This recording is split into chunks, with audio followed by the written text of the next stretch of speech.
አሰላሙ አለይኩም ወራህመቱላሂ ወበረካቱ። የተወደዳችሁና የተከበራችሁ ውድ የሰሉት ዩቲዩብ ቤተሰቦች እንዴት ናችሁ? ሁሉ መልካም፣ ሁሉ ሰላም። ዛሬ እውነተኛ ታሪክ ፍቅር እንዲህ ነው ወይ የሚለውን ክፍል 3 አቀርብላችኋለሁ። ጸሐፊ አሚር ሰይድ። ትረካውን የማቀርብላችሁ እኔ እህታችሁ ሳራ ነኝ።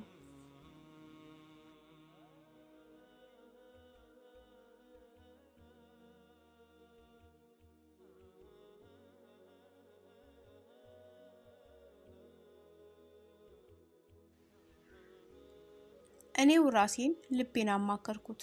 ጥቀሳት አለኝ።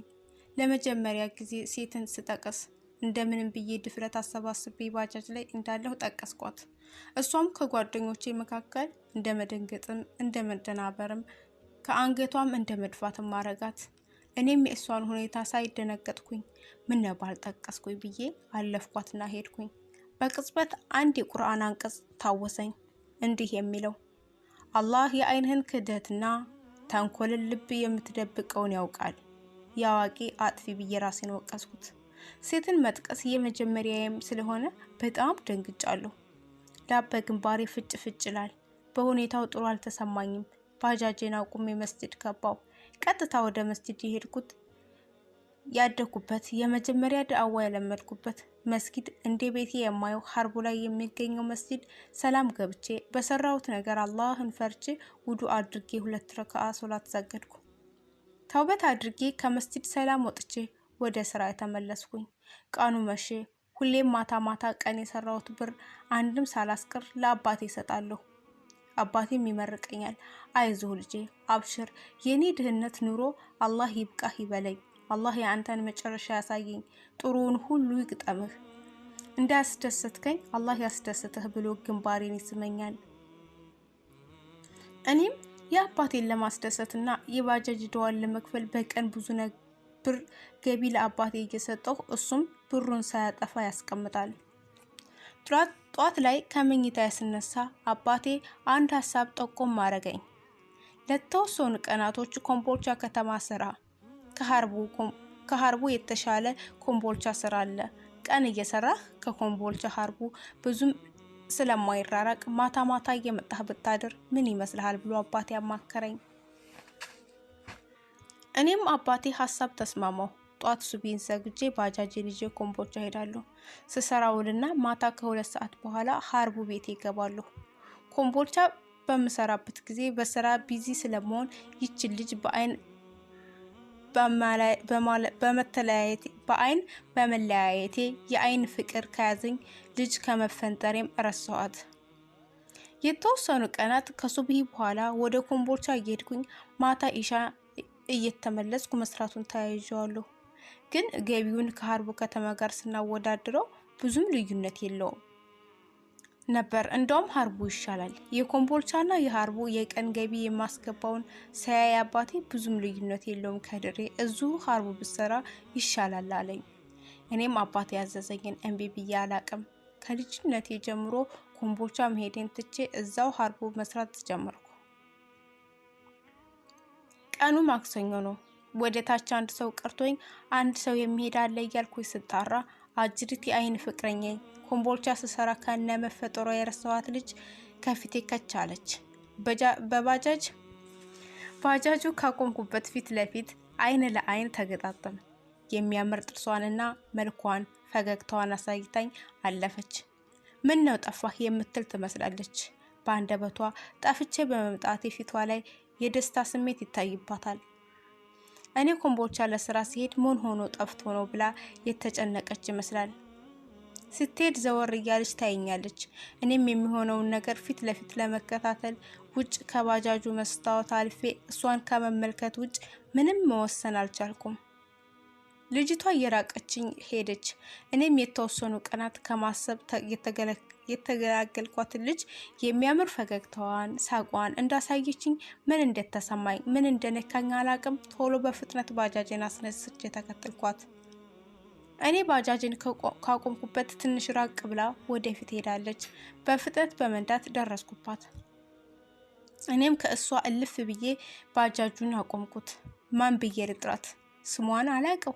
በስፒኮ ስትመጣ በሩቁ እያየኋት ነው። ተሳፋሪዎቹም ምን ነው ቆምክ? ምን ተፈጠረ አሉኝ። እኔም ይቺ ልጅ ጥሩልኝ አልኳቸው በድፍረት። አንዱ ከኋላ የነበረው ተሳፋሪ ከባጃጅ ወርዶ ነይ ብሎ ጠራልኝ። እሷም ከኋላ 3 ስለጫንኩ ክፍት ቦታ ያለው በባጃጄ የፊት ወንበር ነበር። በአይን ብቻ የመግባባትን ልባችን ከሩቅ ሆኖ አንድ ላይ አስተሳሰብ ያለን በውቢቷ እኔን የማረከች ልጅ ለመጀመሪያ ጊዜ በዛ አጋጣሚ መታ ከጎኔ ተቀመጠች። ከጎኔ ስትቀመጥ እንደዛ ጥሩልኝ ብዬ እንዳልጮኩኝ መታ ከጎኔ ስትቀመጥ ወሬ ሁሉ አልመጣልኝም። ከጎኔ ስለሆነች ባላዋራትም የሆነ የደስታ ስሜት ውርር አድርጎኛል። ሰፈሯ ቶሎ እንድደርስ ቀስ ብዬ እየነዳሁ ነው። ግን ምን ዋጋ አለው? የኔ ቀስ ብሎ መንዳት ሰፈሯ እንዳልደርስ አልከለከላትም ነበር። ይቺ ልጅ ሰፈሯ ነው ብዬ የማስብበት ቦታ ስደርስ እንድትወርድ አቆምኩላት እና እሷም ወረደች። ስትወርድ ምስጋና ሂሳብም መክፈል የለ ሄደች። ለመጀመሪያ ጊዜ በባጃጅ ስለሸኘኋት የማላቀው ደስታ ሰውነቴን ወረረኝ። የደስታ ስሜቱን መቆጣጠር ተሳነኝ። በሚቀጥለው ቀንም ጧት ትምህርት ቤት መሄጃ ሰዓቷ ላይ ጓደኞቿ ጋር አልነበረችም ነበር። ሰፈሯ ላይ ለብቻው ቆማ አገኘኋት። እኔም እሷን እንዳየው ባጃጅን አቆምኩት። እሷም ባጃጁ ላይ ወጥታ ከጎኔ ተቀመጠች። አሁንም ማውራት የለም። ሁለታችንም ዝም ብለናል። ትምህርት ቤት ስትደርስ አቆምኩላት። ወርዳ ሄደች። እንደዚሁ ከትምህርት ቤት ስትመለስ አገኘኋት። ሰው ሞልቼ ነበረ።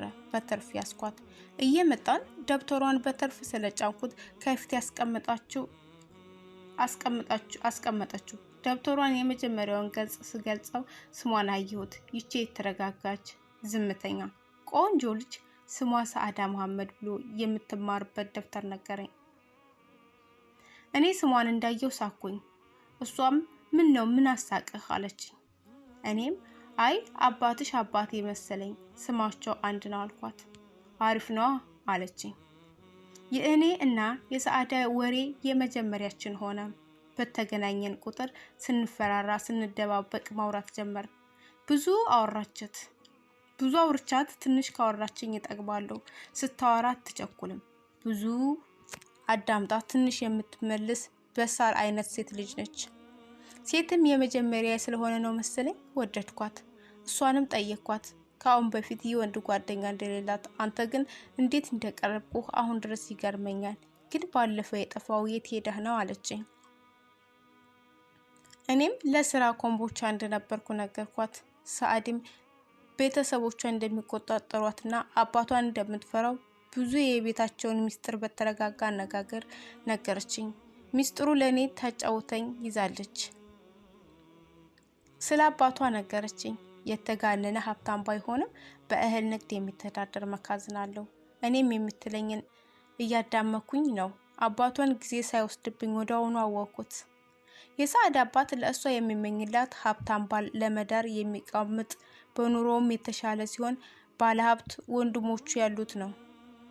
ሰዓዳን መዳር የሚፈልገው ለሀብታም እንደሆነ ከአነጋገሯ ተረዳሁኝ። ግን እኔ ሰዓዳን ባገባት ደስ ይለኛል። ደግሞም ተስፋ አልቆርጥም። አይታወቅም፣ አባቷ ለእኔ ሊሰጠኝ ይችላል። ሰጭም ነሽም አንድ ፈጣሪ አላህ ብቻ ነው እንጂ በሰዓዳ አባት የሚወሰን ነገር አይደለም። የእሷን ሰዓዳ የምትኖረው የተንጣለለ በሚያምር ቤት ነው። የኔ እና የሰዓድ የአኗኗራችን ህይወት ሲታይ በጣም ልዩነት አለ። 1000 እና 100 ወይ ተገናኝቶ አይደል የሚባለው? በአኗኗር ልዩነት አለን። ትምህርት ቤት ስትሄድ ስትመጣ ብዙ ጊዜ በእኔ ባጃጅ ነበር የምወስዳት። ስንገናኝ አሰላሙ አለይኩም መባባል፣ አንዳንድ ወሬዎች ማውራት ከጀመር ሰነባበት። ከመቀራረባችንና ከእሷ ፍቅር እንደያዘኝ ባልነግራትም ግን ስጦታዎቼ ከአቅሜ መስጠት ጀምሬያለሁ። አንዳንዴ እሷ በእግሯ እየሄደች እኔ እያሽከረከርኩ ሰአዲ ብዬ ጠራትና ዘወር ስትል ቻኮሌት አውጥቼ ረጨውና አልፌ እየሄድኩ በስፒኪው አያታለሁ። አጎንብሳ ቾኮሌቱን ስትለቅመው አንድም ታሳዝነኛለች፣ ፍቅሯም ይጨምርብኛል።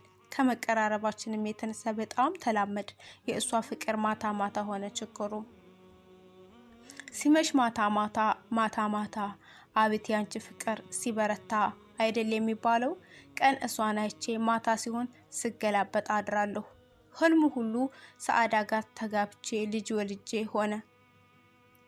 ብንንብል ግን ብቻዬን ከአንድ ትራስና ብርድ ልብስ ጋር ነኝ። እውነትም ኑሮስ በህልም ነው ልተኛ ደግሜ የሚያስብል ነው።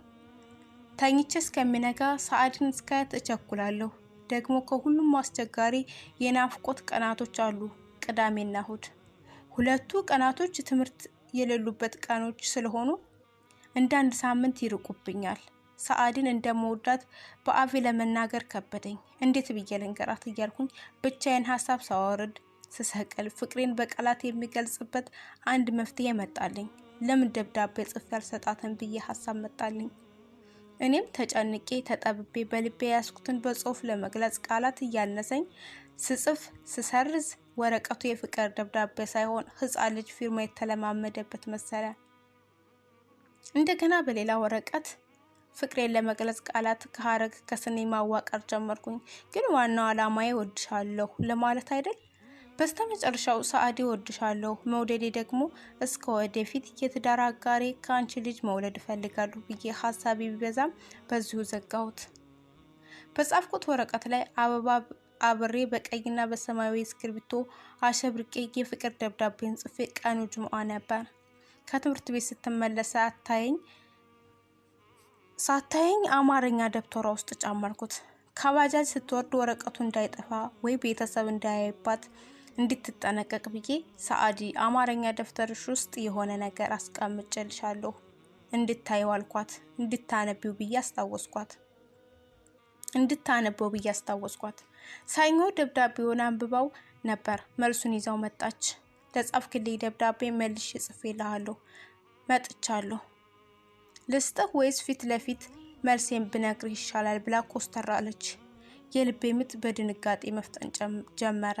እኔ ደብዳቤ ጽፌ ስሰጣት ቀለል አድርጌ አይቼው ነበረ። ፈራሁ እሷ እንደዚህ ስትለኝ። አፌ እየተያያዘ ደስ እንዳለሽ አልኳት እየተጨነው። ደብዳቤውን ሰጥታኝ ከባጃጅ ላይ ወረደች። እኔም ደብዳቤውን እስከማነበው ቸኩዬ መንገድ ዳር ባጃጄን አቁሜ እኔ ለጻፍኩላት ደብዳቤ የእሷን የመልስ ምት ለኔ የጻፈችልኝን ደብዳቤ ለማንበብ የተጠቀለለውን ወረቀት መዘርጋት ጀመርኩ። የጻፈችልኝ ደብዳቤም እንደዚህ ይላል። ክፍል 4 ኢንሻአላህ ይቀጥላል። ስለተከታተላችሁኝ እጅግ በጣም አመሰግናለሁ። ወአሰላሙ አለይኩም።